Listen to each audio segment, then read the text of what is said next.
श्री दुर्गा देवे नमः।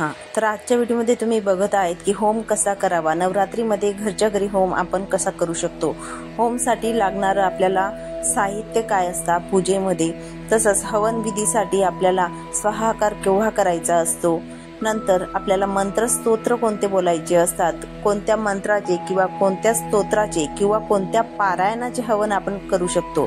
तर आपल्या घरात आपण घरच्या घरी होम करू शकतो, हवन करू शकतो।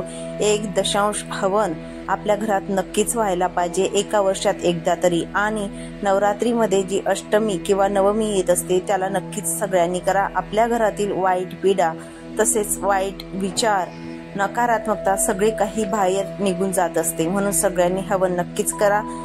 पूर्ण व्हिडिओ बघण्यासाठी खाली लिंकला चेकआउट करायला विसरू नका आणि सगळ्यांनी आपल्या घरात होम कराच, हवन करा। दुर्गा मातेचा आशीर्वाद लाभेल।